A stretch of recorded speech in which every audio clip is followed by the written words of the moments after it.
October 28, 1943. Philadelphia Naval Shipyard. The air was thick with the smell of salt, oil, and a strange, metallic tang of ozone. Most of the crew on the USS Eldridge, a massive destroyer escort, thought they were just testing a new kind of electronic camouflage. They were told the massive electromagnetic coils wrapped around the hull were there to make the ship invisible to Nazi radar. Pure stealth. No cap. But the high-ranking officials watching from the shadows knew better. They weren't just trying to hide a ship from a blip on a screen. They were playing with a unified field theory, the holy grail of physics that Albert Einstein himself allegedly whispered into the ears of the Pentagon. Suddenly, a hum started, a vibration so deep it rattled the teeth of every man on deck. A strange greenish-blue fog began to swallow the ship. And then, in a flash of blinding light, it was gone. Not just off the radar. It vanished from the physical world. For several terrifying minutes, a 1,200-ton warship was nowhere. And when it finally snapped back into our reality, the scene on deck was something out of a cosmic horror movie. Men were literally fused into the steel.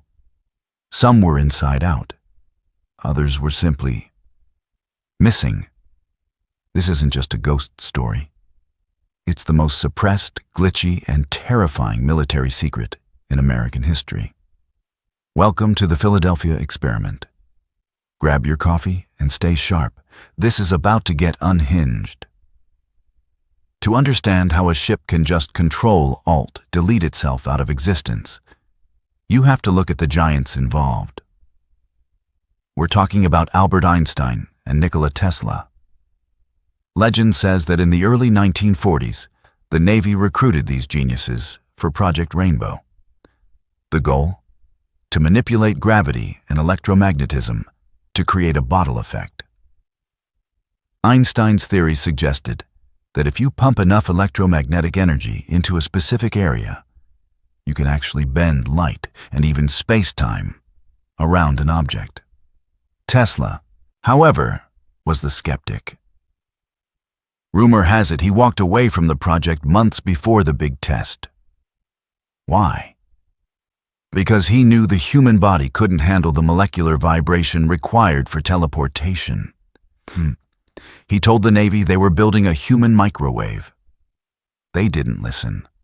They were too busy trying to win a world war to care about the soul-shredding side effects of high-frequency fields. When the Navy took Tesla's coils and Einstein's math, they didn't just build a stealth ship. They built a gateway to a place we weren't meant to see. Let's talk about the day of the rip. Witnesses on nearby ships, like the SS Andrew Furuseth, reported seeing the Eldridge surrounded by a glowing aura. As the power cranked up, the ship started to look like a blurred photograph. Then, pop. The Eldridge was seen 200 miles away in Norfolk, Virginia. It stayed there for several minutes, long enough for sailors on other ships to verify its hull number.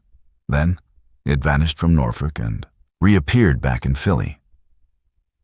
But the return was the real nightmare. Imagine being a rescue worker boarding that ship. You find a sailor, and as you try to help him, you realize his arm is physically part of the bulkhead. Not stuck to it. Part of it. His atoms and the ship's atoms had merged during the transition. Some men were found wandering the deck, their skin glowing with a faint blue light, unable to speak, their minds completely wiped.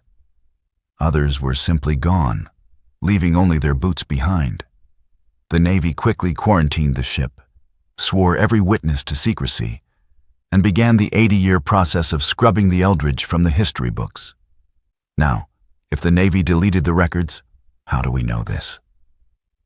Enter Carlos Allende. In 1955, he started sending cryptic letters to Dr. Morris Jessup, a UFO researcher. Allende claimed he saw the whole thing from the deck of the Furuseth. He spoke of the force field and the terrifying psychological effects on the survivors. Then there's Al Bielek. Decades later, Bielek claimed he wasn't just a witness. He was a scientist on the ship. He claimed he didn't just teleport to Virginia. He traveled through time to the year 2137. Mainstream historians call these guys con men. But here's the glitch. Bielek's descriptions of secret underground bases and electromagnetic time tunnels started matching up with declassified documents decades later.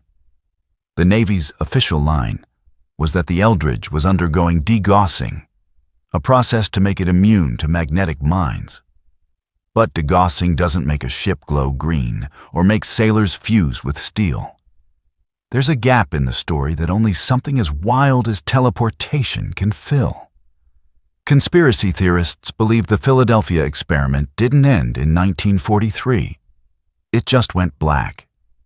It moved to a remote base in Long Island called Camp Hero, the Montauk Project. They believe the government realized that while they couldn't teleport ships safely, they could manipulate the human mind and open rifts in time. This represents the unchecked power of the military-industrial complex. If they could do this in the 40s with vacuum tubes and analog coils, what are they doing now with quantum computers and AI? Some whistleblowers suggest that the UAP sightings we see today aren't aliens. They're U.S. military crafts using the perfected version of the Eldridge's technology. We're not looking at visitors from another planet. We're looking at ourselves from another timeline. The USS Eldridge was eventually sold to Greece, renamed the Leon, and scrapped in the 90s. They tried to melt down the evidence, but the legend refused to die. Whether it was a failed physics experiment or a successful leap into the future, the Philadelphia experiment remains the ultimate red pill. It reminds us that reality is far more fragile than we think, and the people in charge are willing to sacrifice anything and anyone to control the fabric of existence. So, what do you think? Was the Eldridge a ghost ship? Or did we actually rip a hole in the universe in 1943?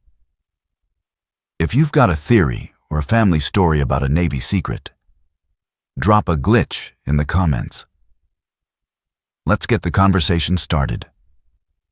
And if you're tired of the sugar-coated history they teach in schools, hit that subscribe button and join the Aura History family.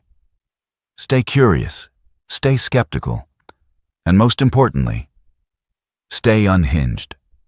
Peace.